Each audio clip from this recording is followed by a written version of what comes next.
Bom, meus irmãos, que o Eterno abençoe a todos vocês nesta hora, nesta manhã, tarde ou noite, dependendo do horário que você estiver assistindo essa aula. Eterno abençoe os nossos líderes, Pastor Márcio, esposa e todos os filhos. Que Deus abençoe o corpo de obreiros da igreja. Deus abençoe a todos, em nome do Messias Yeshua. Estamos aqui para fazer essa quarta aula, amém? Sobre os princípios da oração. Nós vamos falar sobre os princípios da oração, continuar. Lembrando, estamos fazendo o resumo, né, das aulas que estudamos há poucos meses. E estamos fazendo um resumão dessa aula, na intenção de que todos os irmãos estejam inteirados dos assuntos que nós estamos abordando na escola bíblica, tá certo, meus irmãos? Fique até o final, assista todas as aulas. Se você não entendeu alguma coisa que foi dita aqui na aula, no vídeo, anote, assista ao vídeo de novo. Se continuar não entendendo, pegue essa anotação e traga para nós e faça perguntas. Quer ser sábio? Faça perguntas, amém? E aí, na medida do possível, nós vamos estar esclarecendo aos irmãos aquilo que é indagação no coração de todos vocês, tá bom? Então hoje nós vamos falar mais um pouquinho sobre oração. Eu quero falar sobre orar nos traz discernimento. Orar nos traz discernimento. Uma das coisas que a oração faz na vida do crente é dar-lhe discernimento, amém? Discernimento de espírito, discernimento das coisas, do mundo em geral. Ela dá discernimento, amém? A oração evita a gente cair em grandes armadilhas, né? A oração, ela evita a gente colocar dentro do nosso conteúdo de vida, do dia a dia, pessoas que na verdade Deus não deseja que estejam, né? Existem pessoas que o Eterno não ordenou que colocássemos no contexto da nossa vida e nós colocamos às vezes. Então a oração nos dá discernimento para isso, para não cometermos esse erro, né? Eu dei esse detalhe, esse exemplo, mas existem milhares de exemplos de coisas que nós precisamos discernir para não cairmos em tentação. Amém?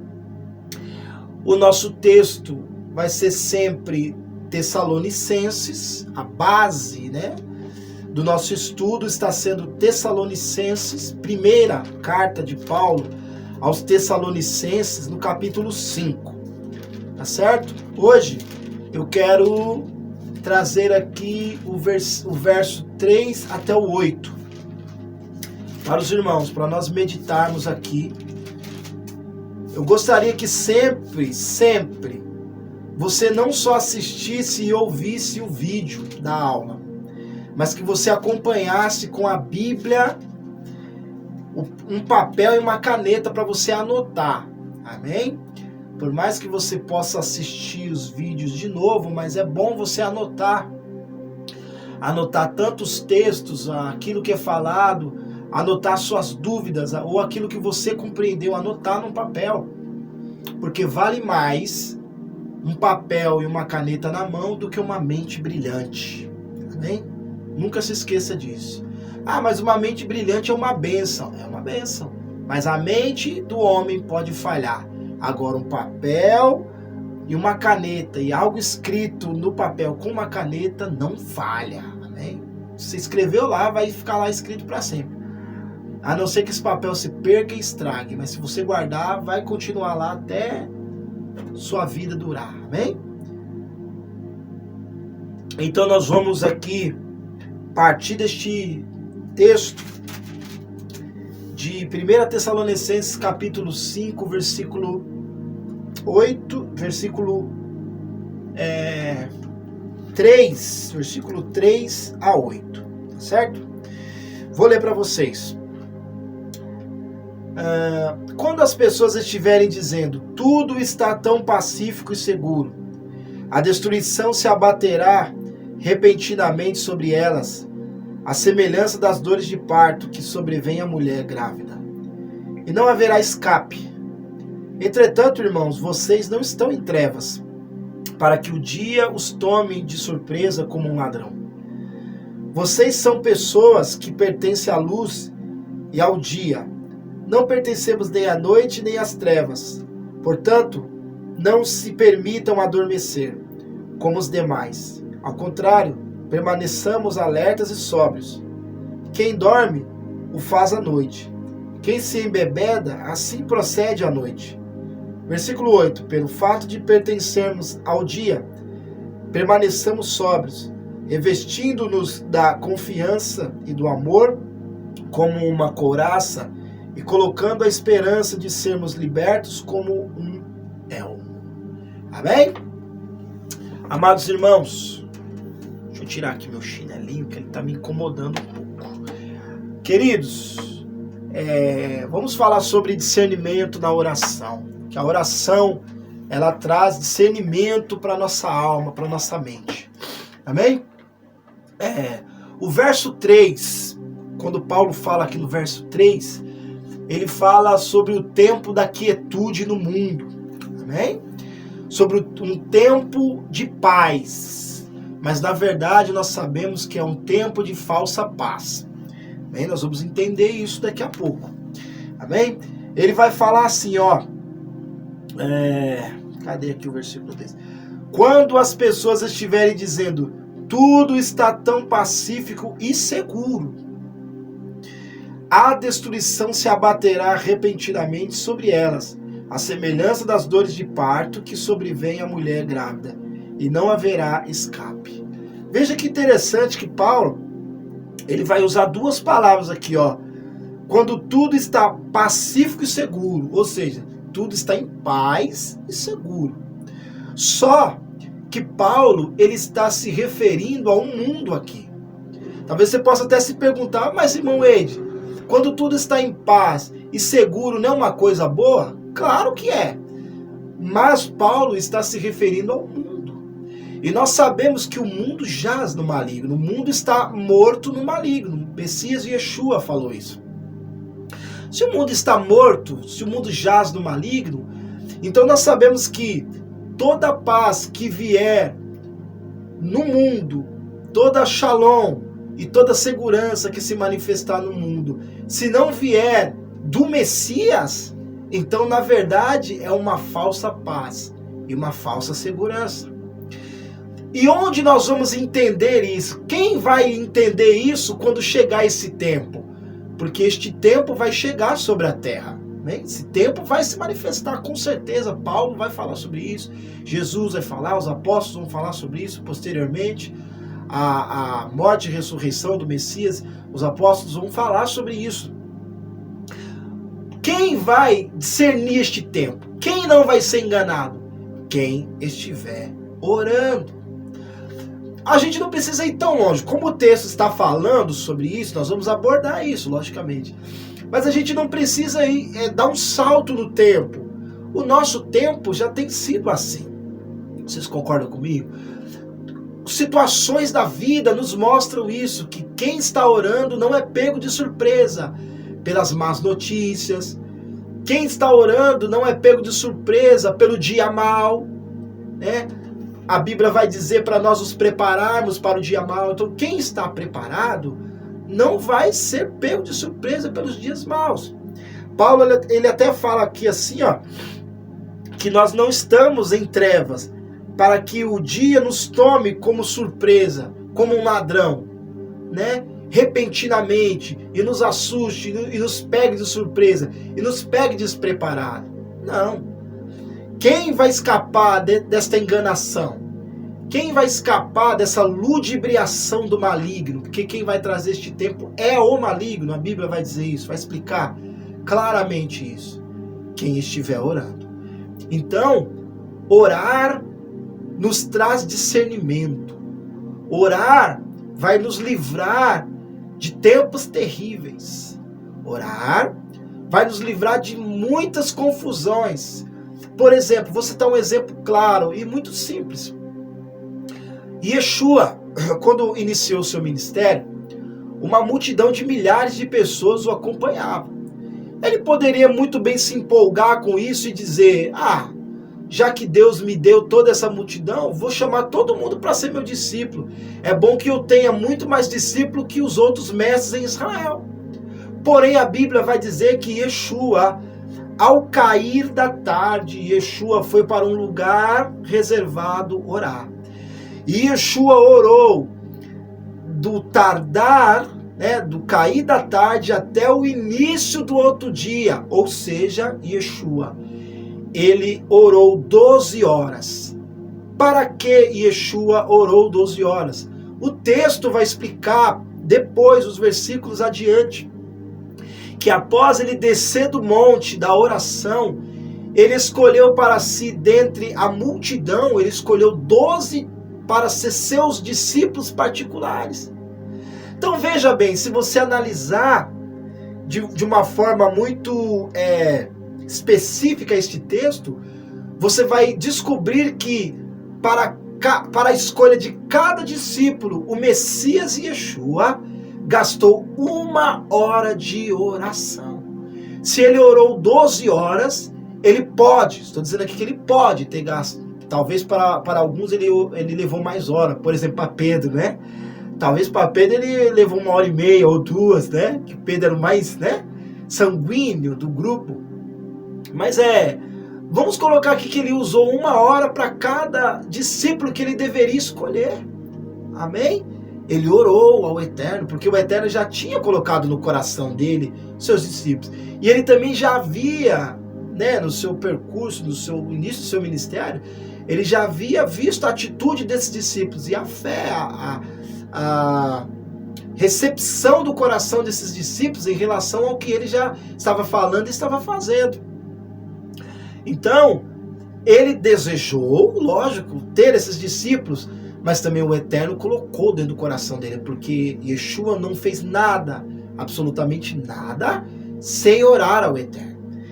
Então, ele passou 12 horas orando por esses discípulos, e ao findar a oração, ele os escolheu.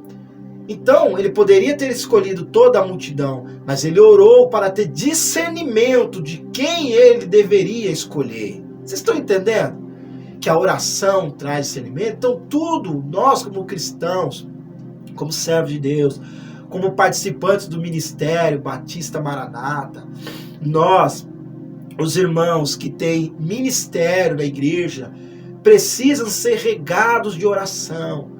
Vocês precisam ter uma vida de oração, uma vida de constância de oração, uma vida de adialeipitos. Lembra da primeira aula de adialeipitos? Uma vida incessante, uma vida contínua de oração, uma vida de se mostrar, de deixar-se conhecer pelo Eterno. Não que ele não te conheça, mas você, de forma proposital, se deixar conhecer por ele. Amém? Para que assim, meu irmão, você não seja pego de surpresa, como as trevas é pega de surpresa pelo raiar do sol da manhã. Amém? Irmão, você que tem chamado para profetizar, você que tem chamado para intercessão, que nós vamos falar lá na frente sobre intercessão, de dança, canto, tocar um instrumento, você precisa ser de oração, porque orar vai te dar discernimento.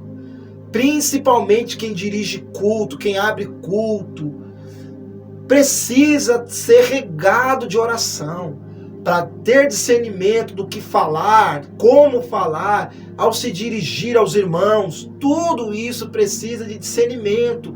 Não é só fazer. Fazer qualquer um faz, irmão. Falar qualquer um fala. Pegar um microfone, qualquer pessoa vai lá e fala. Tem gente que fala muito mais bonito que nós, crente, irmão. Mas ele não tem discernimento das coisas espirituais. Eu estou falando aqui de discernimento das coisas espirituais, as coisas que precisam ser colocadas no reino. Amém? Então, orar nos traz discernimento. Paulo está falando sobre este tempo. Este tempo que o mundo vai trazer, que o falso profeta, que o anticristo vai trazer sobre a terra, um tempo de uma falsa paz e de uma falsa segurança. Muita gente vai ficar rico, não vai ter pobreza no mundo. Então este tempo, muita gente vai falar, meu Deus, nós desejamos tanto tudo isso e esse tempo chegou, que maravilha, não precisamos nos preocupar com mais nada. Mas é aí que Paulo vai dizer que sobre eles se abaterá a repentina destruição, a destruição se abaterá repentinamente sobre elas, a semelhança das dores de parto que sobrevém à mulher grávida. E não haverá escape. Por que não haverá escape? Uma pessoa que ela é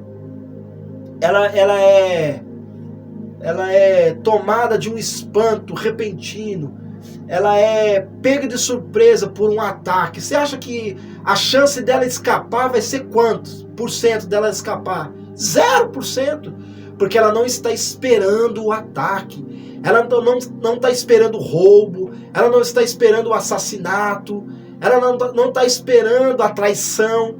Então a chance dela escapar desse terrível fato é 0. É 0,01. Vamos dizer assim, né? Para não dizer que não tem chance, né? Mas quem ora, e quem ora? Eu tô me recordando aqui do profeta Eliseu, se eu não estiver enganado é Eliseu, que o exército inimigo trama contra Israel, aí Deus vai lá e fala com o profeta, que o exército tá tramando. Aí o exército vai e fala com o rei. Aí o exército não, Eliseu vai lá e fala com o rei. Aí o rei toma providência e escapa do ataque do inimigo. Por quê? Porque há um homem em oração. Há um homem que é Eliseu em oração. Há um homem que está em constante oração pelo povo. Eliseu é intercessor de Israel. Então, Eliseu está em constante oração pelo povo. Então, quem está em oração não vai ser pego de surpresa. Quem está em oração, ele vai ter discernimento das coisas e não vai ser pego de surpresa. Amém? Olha o que Jesus vai falar em Mateus 24. Olha que interessante, irmãos. Nós estamos falando aqui que oração realmente traz discernimento. Amém? Oração traz discernimento. Ó, versículo 36. Está escrito assim, ó. Deixa eu pegar aqui certinho para vocês, ó. Versículo 36. Cadê o versículo 36 aqui, meu Deus? Oh, aleluia. Versículo 36, ó. Sim, eu lhes digo que tudo isso sobrevirá a esta geração. Jerusalém, Jerusalém, você que mata os profetas, que apedreja os que lhes são enviados. Quantas vezes eu quis reunir seus filhos, como a galinha reúne os seus pintinhos, debaixo das suas asas. Mas vocês se recusaram. Vejam, Deus está abandonando a casa, deixando-a deserta. Pois eu lhes digo que vocês não me verão mais, até que digam, bendito é o que vem em nome do Eterno. Amém? Irmãos, olha só que interessante isso aqui, ó. Irmãos, quando Jesus está falando aqui, ó, da oportunidade que Jerusalém teve, né, que os habitantes de Israel tiveram, porque o tempo da habitação, o tempo da visitação de Deus chegou. Só que eles estavam desprevenidos, eles estavam desatentos, eles estavam preocupados com outras coisas ou com o coração voltado para outras coisas. O que aconteceu? O tempo da visitação de Deus chegou e eles não puderam ser contemplados pelo tempo desta visitação. Ou seja, pela manifestação do Messias que tanto eles desejavam e esperavam. Então eles não estavam esperando esse Messias.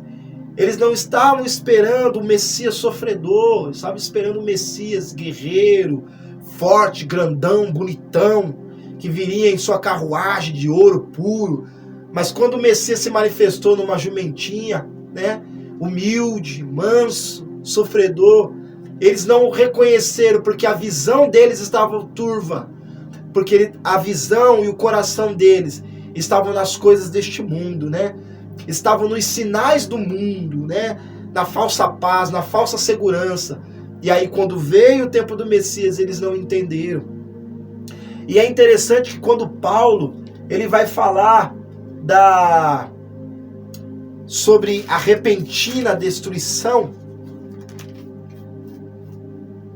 olha só que interessante, tem uma palavra no texto, no original, que nos ensina muita coisa. Deixa eu pegar aqui o texto rapidamente, ó. No versículo 3 mesmo, ó. Quando as pessoas estiverem dizendo tudo está em paz, está seguro, a destruição se abaterá repentinamente sobre elas, a semelhança das dores de parto que sobrevém à mulher, e não haverá escape, ou seja, arrastará a todos. A palavra aqui é airo, que significa arrastou. É a mesma palavra sobre o dilúvio. Está escrito: o dilúvio veio e arrastou a todos, que é Mateus 24.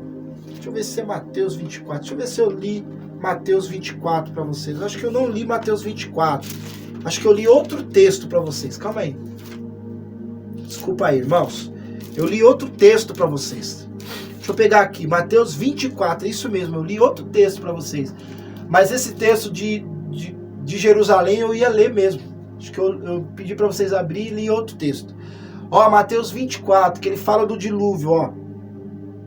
24 e 36. Quanto ao dia e hora, ninguém sabe, nem os anjos do céu, nem o Filho, apenas o Pai. Porque a vinda do Filho do Homem será como ocorreu nos dias de Noé. Nos dias antes do dilúvio, o povo vivia comendo e bebendo, casando-se e se dando em casamento, até o dia em que Noé entrou na arca. E eles não perceberam nada até que veio o dilúvio e arrastou a todos. Será exatamente dessa forma quando o Filho do Homem vier. Tá vendo aqui? A palavra que arrastou no texto original é airo. Veio o dilúvio e arrastou a todos repentinamente.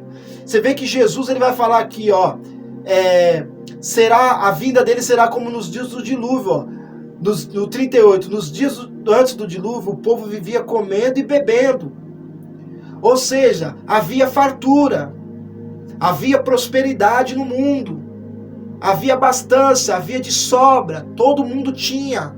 Eles comiam e bebiam, eles se assentavam à mesa, eles festejavam, né? Outra coisa, casavam-se e se davam em casamento. O que isso significa? Que eles faziam aliança, porque casar-se é fazer aliança, é se tornar um só. Amém?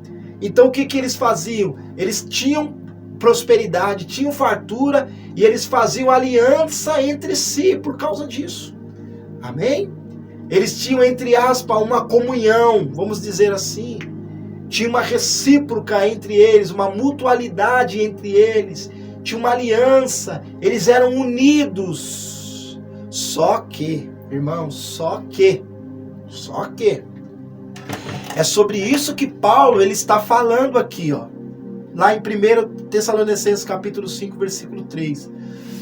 A palavra é airo, arrastou a todos. A palavra arrastou é airo. O que significa airo ou arrastou? Significa afastar-se de alguém o que é dele. Amém? O que isso significa? Que muita gente morreu, muita gente foi afastada da salvação, né? Deus afastou o que era dele, as pessoas eram dele, só que as pessoas não queriam ser dele. Essa é a questão. Amém? Todos são de Deus, todos pertencem, a terra pertence, tudo pertence a Ele. Só que existe uma diferença entre tudo pertencer a Deus, ou todos pertencerem a Deus, e a diferença entre todos pertencer a Deus, mas nem todos quererem pertencer a Deus. Então, nesta época, o que Jesus está dizendo é isso. Todos pertenciam ao Eterno, mas nem todos queriam pertencer ao Eterno. Amém? Muitos viraram as costas. Aí Jesus disse, por causa disso, por causa que eles acreditaram em uma falsa paz, em uma falsa prosperidade, em uma falsa tranquilidade, em uma falsa segurança, o que aconteceu?